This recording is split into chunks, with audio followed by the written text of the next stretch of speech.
Hey guys, Mustang here, bringing you another Dragon Ball Z Dokkan battle video. And so obviously over on JP today we got all the big news about the anniversary units, or at least the reveal of what the units were going to be, as well as some teasers on some other stuff.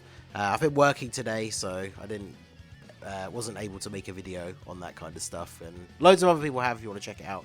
But I wanted to make this just for to give something for the global players to focus on here. Obviously the hype anniversary units are going to be a ways away for us, with the anniversary being in July, but at least we have the new best TUR, at least on our version, to look forward to coming up. So the androids are releasing. We got the data download today on global that showed a bunch of the information, so we do have the exact times that this stuff is going to come out. So as I speculated in the previous video that I did after I seriously tweeted out that the androids were going to be next, obviously saying that it was probably going to be the evening of the 31st for the US, the morning of the 1st of February for me in the UK, just because, I mean, I'm not patting myself on the back. I feel like it was pretty much common sense. That's when all the other main banners go away, and they don't like to have there be no big banners up for any significant amount of time. So that means that the Android banner is definitely dropping at 10:30 PST on the 31st if you're in the US. Well,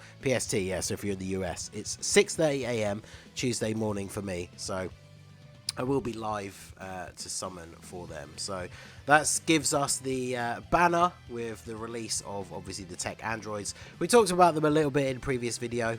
They are very, very good.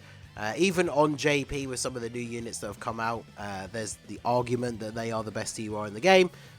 Or at least, you know, most people consider them to be top 3, and you can kind of interchange the top 3 around a little bit, I think, depending on the kind of playstyle that you prefer. So this unit is very, very good. Now obviously one of their drawbacks is they're a bit limited in terms of their categories, and obviously they want to be run with other androids, so you know, you have to build your teams in a certain way, but they are a very, very strong unit.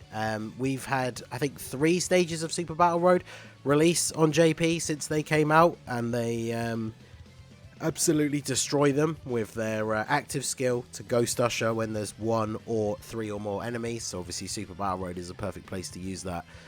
They can't take damage from Key Blast super attacks, which is obviously very good, because normally the way you lose a Super Battle Road run is an unexpected super attack. So they have a lot of utility. I personally am hyped for them. You guys know I've always loved the androids team, so they're a unit that I'm very excited for. And same with this Jiro and 19. I'm really hoping I get better luck than the Super Vegeta banner, because it took me, I think, 800 stones to pull Super Vegeta, and I think I was like 1,500 deep, because obviously I wanted dupes, before I managed to get my first copy of the STR second form Cell. So I'm really hoping that that's not going to be a repeat for these guys, because these guys are really good. Like, basically just how third form Frieza is a great unit that then makes full power Frieza better, these guys are a great unit in and of themselves that make obviously any other units on the android team that you run them with, whether it's the tech androids or even like LR Super 17, gets kind of like a new lease of life with the release of this unit, because they are a 40% support as well as being a pretty cracked unit. They can't take damage from Key Blast supers, instead they actually absorb them so you heal. And they have incredibly high stats. They recover HP on super attack. They raise defense on super, so if they do get multiple supers, their defense gets even higher. So they are really, really good. So this is one of those banners where I really want to pull them and the main banner unit quite early. So the only thing that's going to be weird, of course, is what the banner is going to look like on global, because we know for a fact we're not going to have Super Vegeta or Broly, because they were literally on the banner that is still up now, that will have only just gone down when this banner comes up. So very interesting to see. In Physical Future Gohan is featured on there, which is actually kind of good for me, because I finished link leveling him. He's going to get his Easy A soon, and he's one of the very few like older Dokkan Fests that I don't have Rainbow, because I actually skipped his original banner, and then I think the next banner he came back on, I didn't summon on that much, so mine only has 2 dupes. So he would actually be the first Dokkan Fest exclusive to Easy A in quite a long time that I did not have Rainbow, like when actually doing his Easy A and then going to do like the Easy A showcase. So I actually do kind of hope I can pull 2 copies of him, but we'll see how many red coins I have. I probably wouldn't buy a copy just to get him to Rainbow, but it will make those Easy A videos a little bit better. So that's the banner as it was on JP. I feel like we're going to get Kid Gohan and the physical Goten and Trunks, just because they were the 2 units that returned on AGL Dokkan Fest Trunks banner, which is what this is kind of replacing in the timeline. But we will have to see. It is global. You never know. They could do something weird. But anyway, so this is the post that we saw from the data download that has the times. As you can see, like I say, it confirms here, this is in actually UK time. So 1st of February at 6:30. Now, the very interesting thing about this is the EZAs for the AGL Trenchcoat 17 and the Hellfire 17 go live at the same time, as well as the EZA for the LR androids, the Friend LR.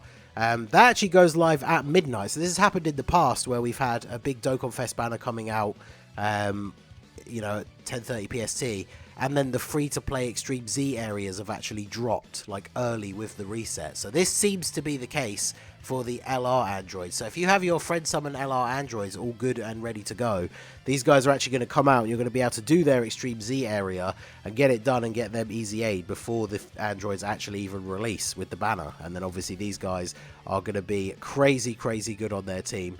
And then, yeah, the other 2 70s EZA as well. So the interesting thing about this is the androids came out right at the end of November, and then it was just over a week later that these EZAs happened. So we're actually getting those slightly ahead of schedule.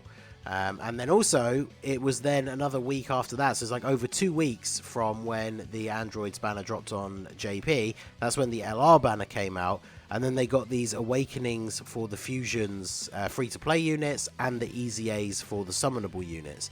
But as we can see on here, these are actually releasing only a week after. So these are coming out quite a bit earlier in the schedule for global than they did on JP, which is pretty cool. Because obviously we got these 3 EZAs. They are very powerful. Remember, I did talk about in the previous video, you can pre-farm the medals for these EZAs. You have to replay the stages of the Super 17 EZA, which is actually up at the moment. So you replay the stages, get all the medals, and then as soon as the EZAs go live in the game, you can just awaken them straight away. But yeah, we have the free-to-play fusions units. Now, the thing about these guys is, even with their TUR awakening, they're not particularly great. I mean, they're okay, I guess, right, for free-to-play units. This guy, Global never even got to have. This SSR was a login bonus, so we're going to get...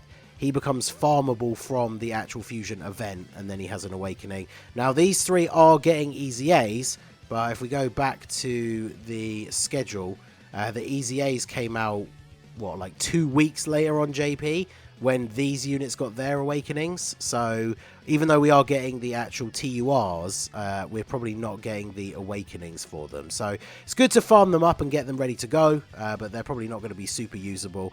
But the summonable fusions from the OG Fusions banner are getting their EZAs. They all become pretty interesting. Like Bullpan was definitely a unit that had become pretty much useless. I mean, look at her pre-EZA passive. All allies key 3. When HP is 30% or above. So if you're at 29% or less HP, she has no passive. But yeah, all of these units become quite decent. She raises attack and defense on super, attack and defense 150, extra attack and defense of each fusion ally on the same turn, so she gets a decent buff. All allies 3 key when HP is 30% or above. So I love the fact that she still just has that, and it doesn't have any sort of modifier to it. She just has a whole bunch of other extra stuff. High chance of attacks being effective against all types and high chance of guarding. Oh good, another chance to guard passive. We love to see that. Caroli is what I'm interested in doing, because I link level 10 him a while ago for the memes. I have the video up on my channel, so search for it if you want to see pre-EZA level 10 links Rainbow Caroli with his amazing 80% attack at the start of the turn passive, which goes up to 260. Launches an additional attack that has a great chance of becoming a super, and then he gets attack 59% when the target enemy is stunned. He has a high chance to stun on his super, so if you're in like Super Battle Road, for example, and he stuns with the first one, and then you get the additional super, you're then going to get a nice attack boost. The problem with a lot of these units is they're not on a huge amount of categories. But we have Pandel as well. Back in the day when the Fusions banner first came out, and the game wasn't as difficult, of course. Her passive was actually good. Like, attack 30% for all allies. She was like the go-to support unit for the fusion team. But obviously, as soon as events started to even get remotely harder and units needed to actually have solid defense, she pretty much became unusable. But now she gets attack and defense 150, all allies attack and defense 30%, additional 10% and chance of evading enemies attacks 7% per fusion ally on the team. So again, she's going to get her biggest buff on the fusion team, so she's going to go back to being probably like a, not like a must run, but like a top tier support unit for fusions, because obviously fusions has units like that, AGL Gotenks, and even though technically he supports time limit, that is like most of the fusion characters. Although interestingly enough, none of the Dragon Ball Fusions characters are on time limit, which I hadn't actually ever noticed before. Because I did play the game and they fuse using the fusion dance, but by using the special armbands, which is why you see all the fusion characters have those, and they don't have a time limit in the game if I remember rightly. So yeah, they're not on there, which is kind of wild. So on a team where you're using these units, Pandel is a very valuable support unit because you can't use that AGL Gotenks. And then we have Barlot. Everyone big mad about him and like the Vegeks not being on their family team. So again, he's only on fusion or crossover. But he becomes quite an interesting unit. He greatly raises attack and defense on super. He changes orbs to STR and then gets 30% attack and defense per key sphere obtained. So him on a rotation with like an orb changer, he can actually do some pretty crazy damage. He also gets extra attack and defense and crit chance if you get 3 orbs, high chance to launch an additional super with 5 orbs, and then even more attack and defense and crit chance with 7 orbs. So again, if you run him with an orb changer, he could put out some pretty crazy numbers. Fusion team doesn't have a lot of those yet, but we, of course, in the future, as this timeline continues, and we get awakenings for these units, and then they get easy A's, like Wirus is going to be a pretty insane unit, because not only is he an orb changer, but he's very, very good. So all of this stuff is literally coming out in less than a week's time, couple of days for the initial drop of the banner, and then all the fusion stuff starts coming out like the week after that. So a lot of good stuff going on. Obviously, not quite as hype as the brand new, fresh, crazy looking LRs on JP, but definitely something to look forward to on Global. So let me know what you guys think down below. Obviously, let me know your thoughts on the anniversary and how hyped you are for it, even if you are a Global player. But yeah, let me know what this stuff, out of all this stuff here, what are you most excited for? Are you summoning for the androids? Are you hyped for the fusion stuff? Let me know down below in the comment section. So that is going to be it for the video, guys. This has been the Masked Ningen. Smash that like button, subscribe to the channel if you are new. Check out the links down below for the Discord and the merch store, and I will see you all again soon. Have a good one.